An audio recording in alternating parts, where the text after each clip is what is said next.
Hey guys, welcome to another YouTube video.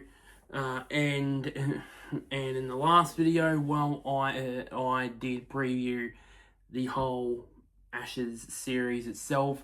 Well, in this one, I'm going to preview the first Test match itself at Perth Stadium, or Optus Stadium as we call it, in Perth. So I'm gonna aim to bring this out to.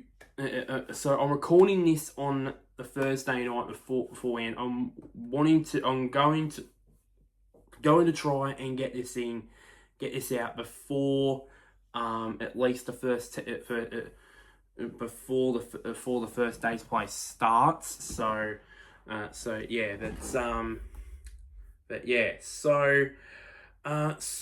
get into the preview. So first I want to talk about the pitch before we get into the starting 11s here, or what plus firstly confirmed and what's possibly going to be the starting 11 for both teams. The pitch. Now I thought there was a media, someone from the media had somehow got into the stadium and got a shot of the pitch is going to be used. It looked like that there was a bit of grass on it, a bit of green on it. So it's going to be a very good pitch for bowlers, for batters, not so much. But that was only a few days ago. So those shots were taken. If any of you guys have been on Fox Sports or have been on the Fox Sports websites, then you know what I'm talking about. About the pitch is going to be used for the first test. But you never know. As I said, it was a few days ago, and I don't know. It maybe some of the grass had gone and may have gone out of it by then. It may just be a dry, hard, might be one of those hard, bouncy pitches, which it always is in Perth. So it's pretty interesting there. Now let's get into the lineups for the first test match. Let's start off with our mortal enemies, England, because they haven't officially announced their start. Well, they haven't announced the starting 11, but we don't know who's going to be where. So I kind of pieced together some bit of information about their starting 11 and got about a batting order, or sort of a batting order in a way. I think, as I said in the last video, I'm going to say it again. I think Crawley and Duckett are definitely going to be the English openers. That is for sure. Ollie Pope at 3. Now that's interesting, to be quite honest, because I would have, to be honest, would have put Harry Brook at 3. To be quite honest, I would have put Harry Brook at 3, rather than Ollie Pope and Jacob Bethel. But that's what I think they're gonna go with there, because I think Pope, he proved in the last series, especially to Mitch Starc, he just could not handle the bowling of Starc or Cummins, for that matter, to be quite honest with you there. Not surprisingly, Joe Root at 4. I've put here. Harry Brook at 5. I think he should be at 3, but 5 it is for him. The skipper, Ben Stokes, at 6. Jamie Smith at 7. I saw a bit of him. When he made his debut a year or so ago, a couple of years ago, against the West Indies in the English summer in 24, and he actually looked quite a decent, looked pretty decent, and you might be a good keeper batsman for England. Then we head to the bowlers. We got Gus Atkinson at 8, Mark Wood, Jofra Archer, and Bryden Cass. So there's going to be 4 pace bowlers in there. Going to be 4 pace bowlers in there, and not a spinner. I thought they would have followed the lead of Australia and possibly go with Shoaib Bashir as the sole spinner, but they've gone with the 4 pace bowlers. And I like what they've done with those 4 pace bowlers. I think Atkinson and Cass for me are kind of like their line and length bowlers, while Mark Wood and Archer are just there for raw pace and just there to just bounce your freaking heads off, pretty much. So yeah, so there's a couple of changes I would have gone. I probably would have gone with Brook at 3. Maybe put Bethel at 5. Not put leave Pope out. And then have maybe or maybe have Pope as the keeper because we can keep.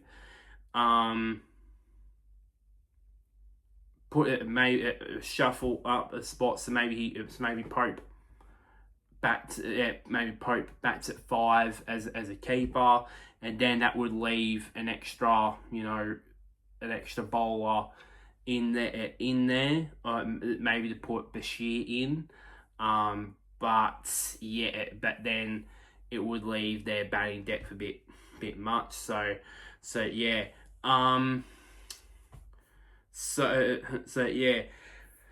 Australia's starting 11. This one was interesting. This was announced as of recording this today. So this is the lineup here. So you got Usman Khawaja and Jake Weatherald as the openers.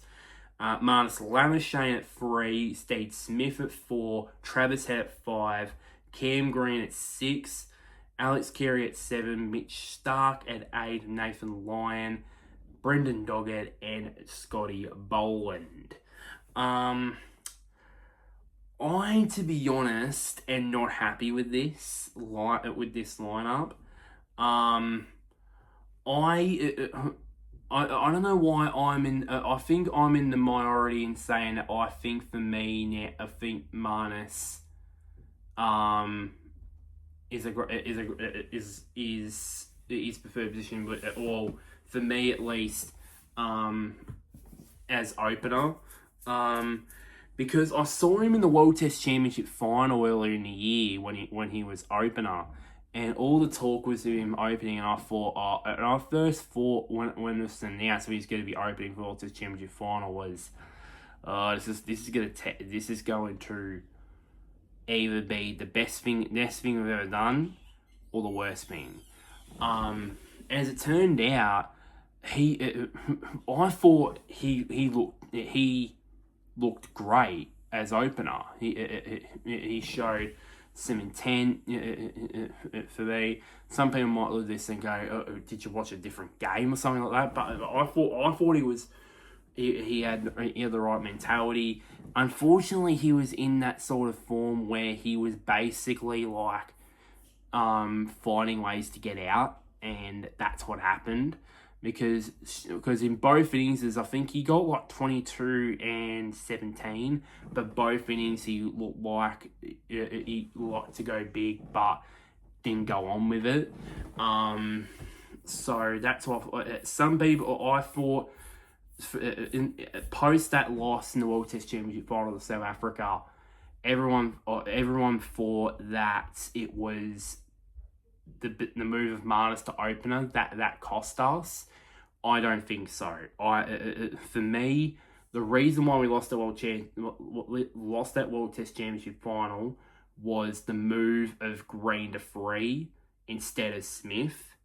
I I think it was I'm confident, very 100% confident. If it was the other way around and have Smith at 3 and Green at 4, we would have won that game. No doubt about it. We would have won that game. No doubt, to be quite honest. And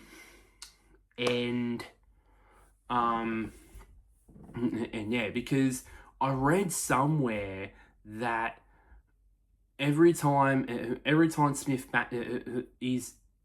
Smith's batting average, test batting average, every time when he bats at 3 is about 70, and then also heard that Cam Green, when he bats at 4 in first class level for Western Australia and in Shield cricket, he averages 60. So why? And also he delivered one of his best innings when he was at 4 in that game against New Zealand a couple of years ago, when we were down and out.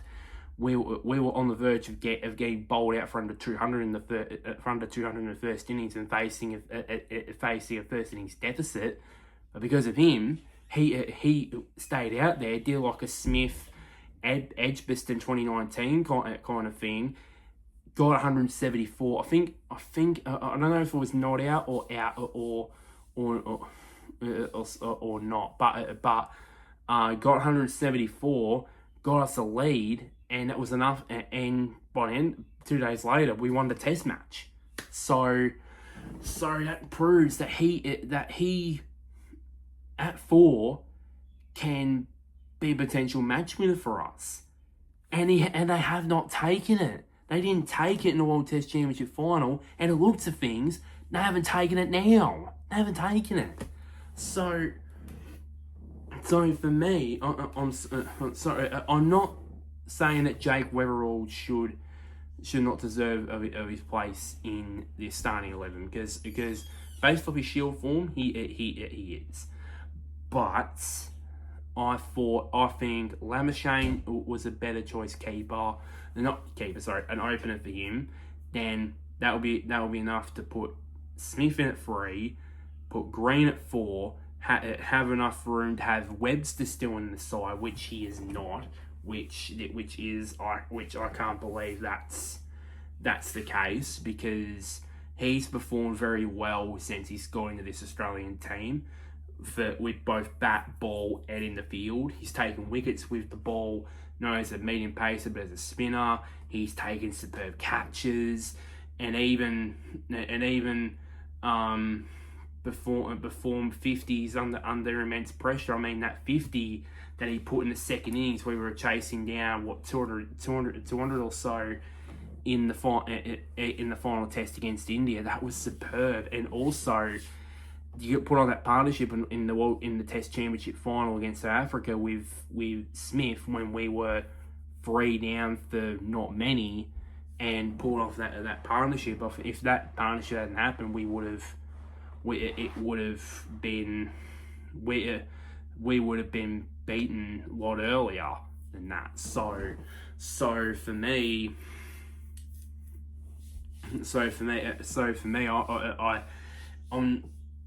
not happy with this lineup. I know that Cummins and Hazelwood are yet to come in the side. So that's why I said in the last video, this side's only going to get better.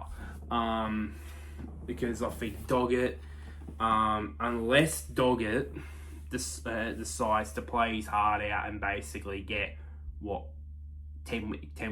wickets in each innings, then that's probably going to be a tough ask to bump him out of it. And if Bowen plays his role as well, then yeah, I think for me, this is going to be a tough side. But as I said,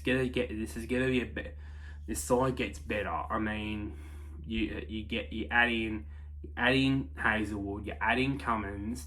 That's 2 of the 3 best fast bowling trio in the world right now, and that would be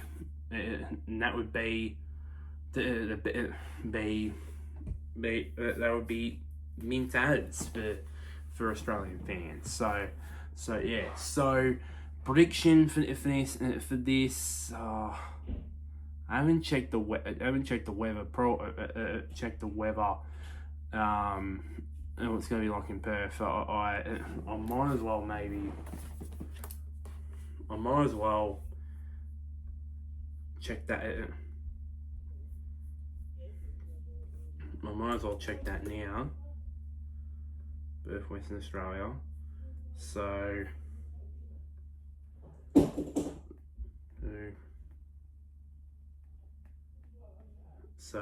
it's gonna be at least partly cloudy conditions for most of the test match anyway. So I think there's gonna be a result out of this. I can see England fans underestimating Australia because of its depleted lineup. Like, it doesn't have Hazelwood, doesn't have Cummins, the two best line and length fast bowlers in the world.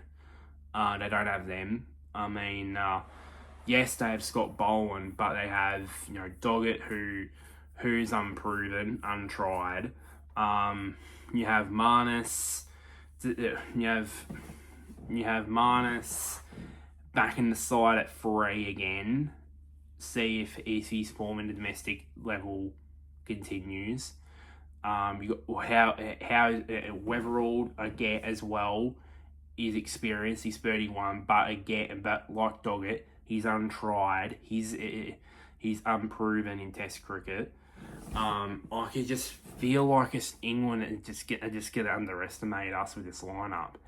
And I think for me, I can see definitely us winning. Not by a lot. But I can see us winning the match and ultimately get one up in the series. So that's it basically for this video. Like this video, share this to anybody who's an Australian or an English cricket fan. Comment down below, what are your predictions for this first test match? Do you think it'll be an England victory? Do you think it'll be an Australian victory? Do you think it'll be a draw? Can you just comment down below what are your predictions on it? And one last thing, somewhere down there, click on the big red button which is labeled subscribe. It really does help me out quite a bit there, especially with it being the final month of 2025. Leading into 2026 is going to be a very, very exciting year on this channel for 2026. So until next time, guys, I'll see yous all later.